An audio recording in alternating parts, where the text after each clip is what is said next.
Famous Mellow Ho. And what we about to break down right now, pretty much um, what I came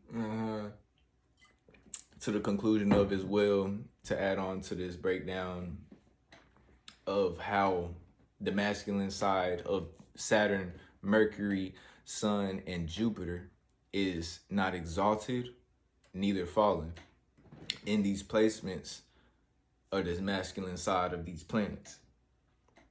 So let's get on with it.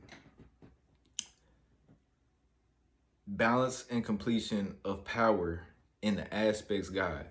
So this is what we're looking at here. You feel me? Balance and completion of the aspects guide. Now I made this a while back. I made also the other video that I'm gonna post as well. The masculine side to Saturn, Jupiter, Mercury, and the Sun earlier. You know what I'm saying? Like on and shit like that. So I'm updating it now, pretty much coming with some new, you know what I'm saying, breaking down some you know what I'm saying, some new information and knowledge that I've, acquired, you know what I'm saying, over the time to update this and actually put it out. You know what I'm saying? Not saying that I'm the only one or saying that this is just, you know what I'm saying? We all each one teach one, baby. First house, you know what I'm saying, in the balance of completion, and the aspects guide would be, you see what I'm saying, all 1 through 12 houses, you know what I'm saying? As well as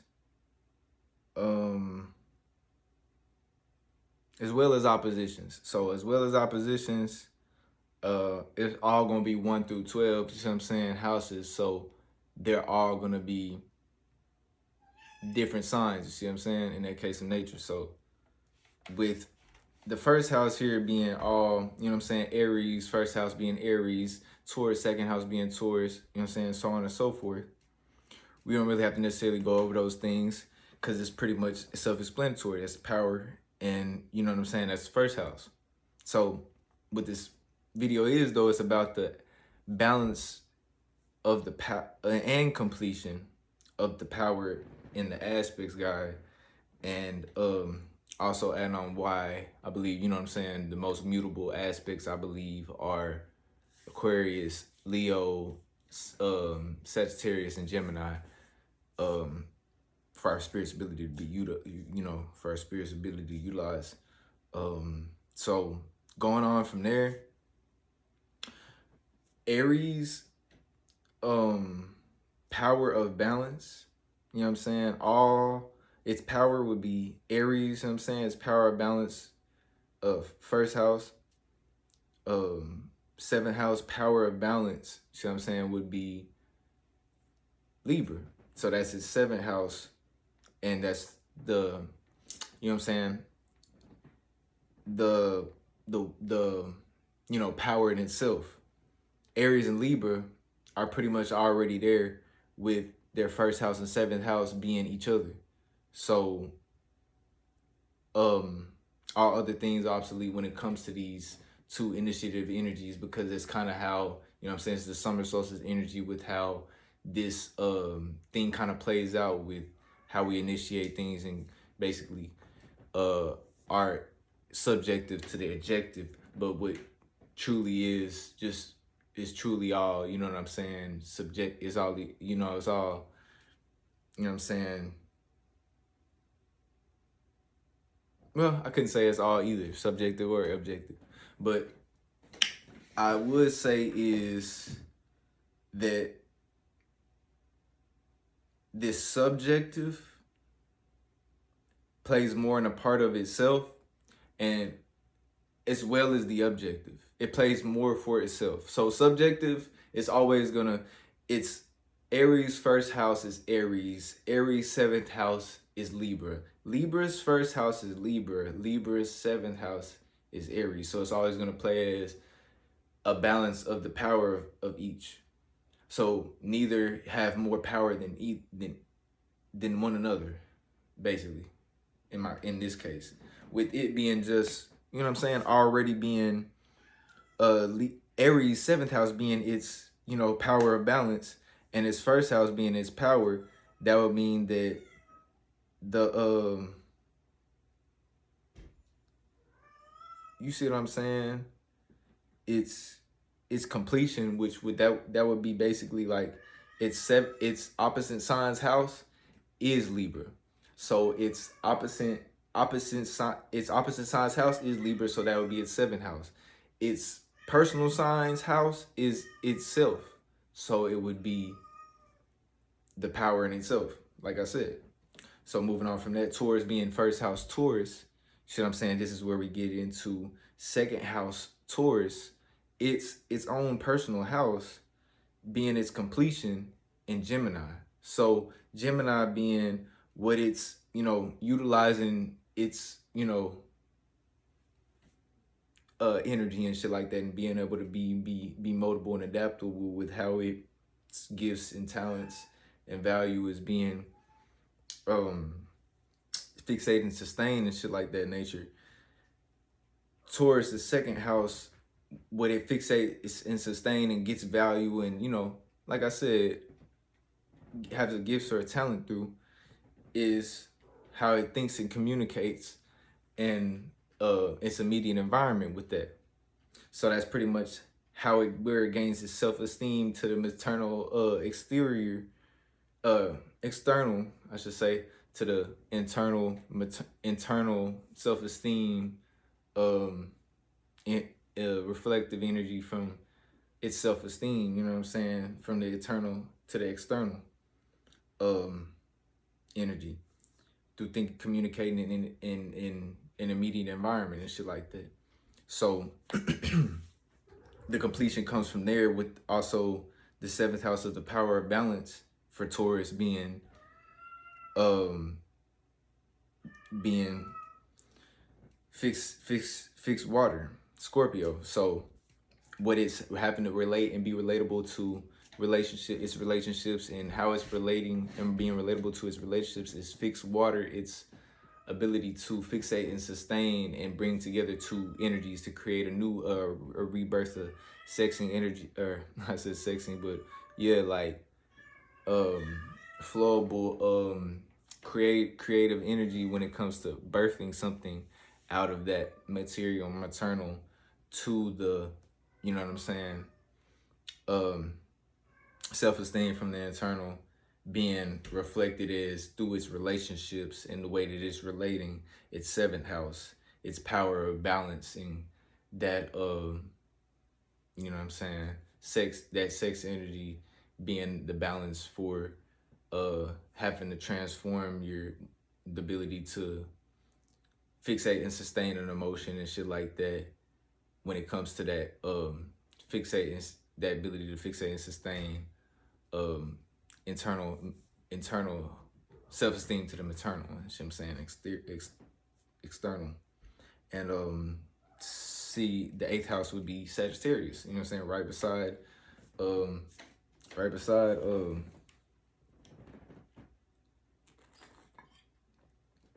Scorpio. What is having to, you see what I'm saying, mentally rebirth and shit like that when it comes to its completion of, you see what I'm saying, the balance in its opposite sign's house is going to be how it utilizes experiences, wisdom, and knowledge. How it, you know what I'm saying, eighth house rebirths and transforms the energy that it creates. You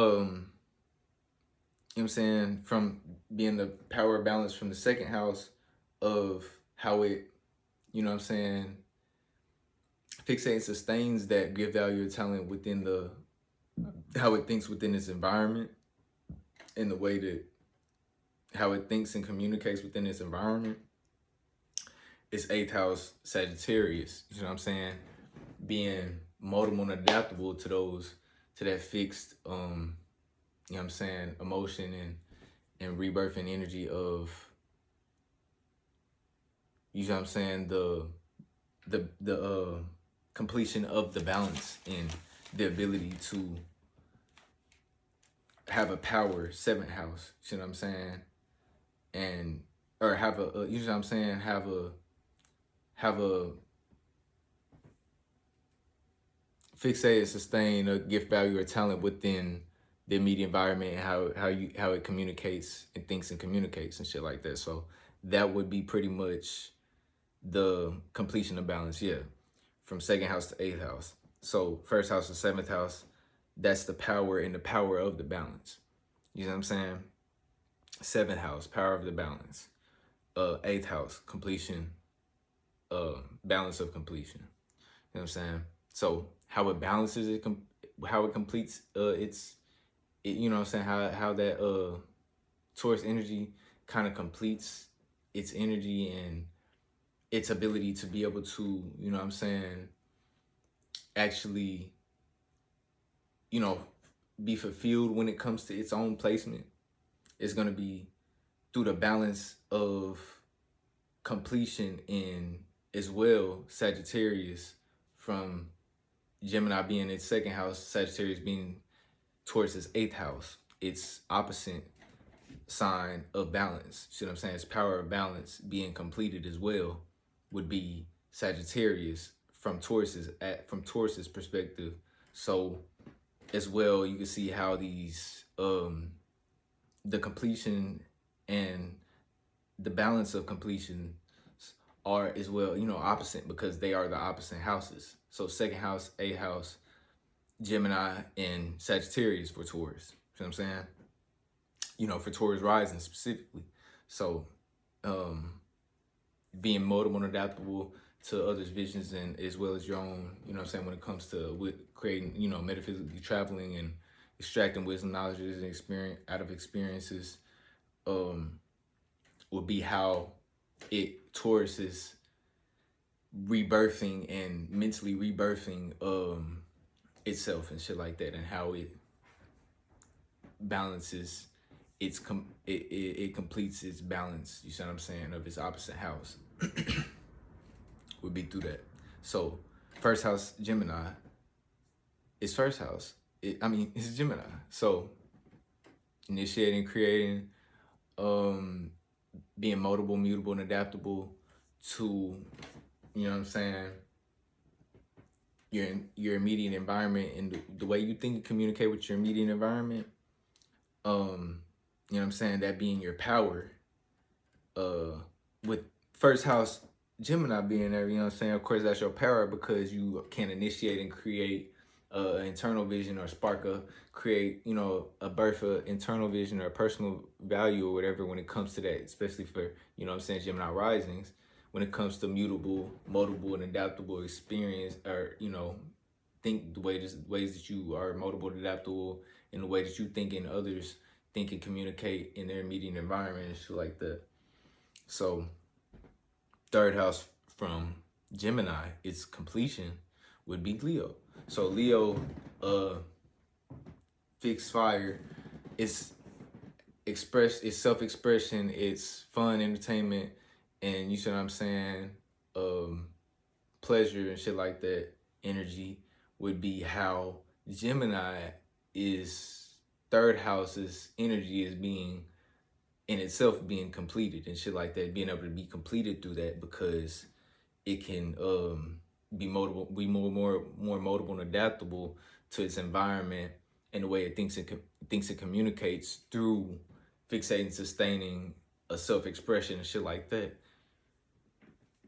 When it comes to having fun and getting pleasure out of its own, you know what I'm saying, internal visions and shit, and being relatable with other with that within it is its associations. Goddamn, within its associations, with it being what is it called?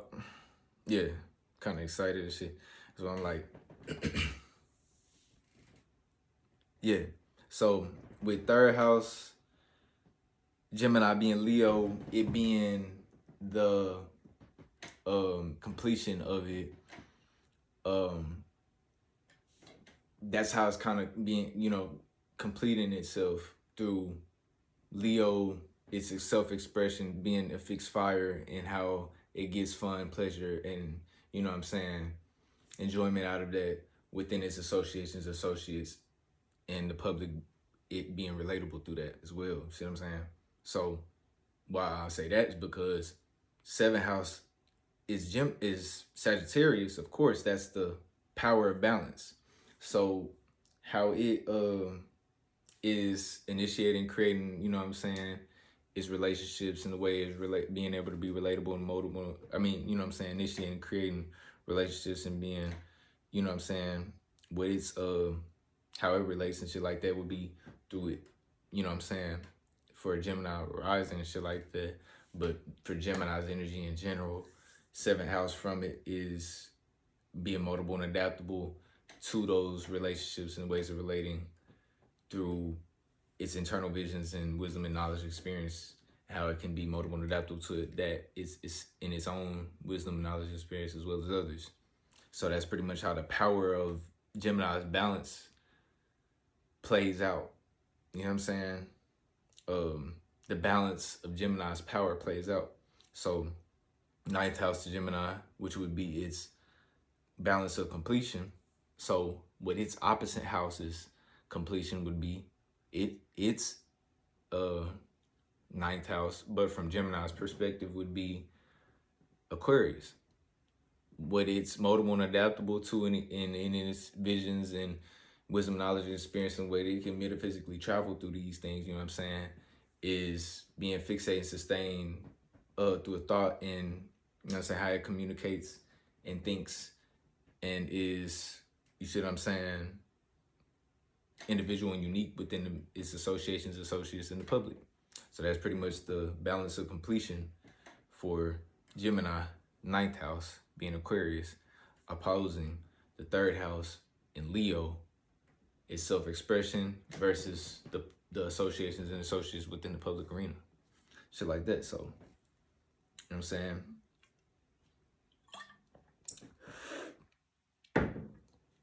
Leo, or Cancer, excuse me, first house being Cancer, it initiates and creates as far as a personal interest or value and shit. I think we back on track. But yeah, like it's emotions and its internal home. Its first house, Cancer, how it initiates and creates an internal vision, you know what I'm saying, personal value. Oh shit. Oh shit. And its eternal home and how it initiates and creates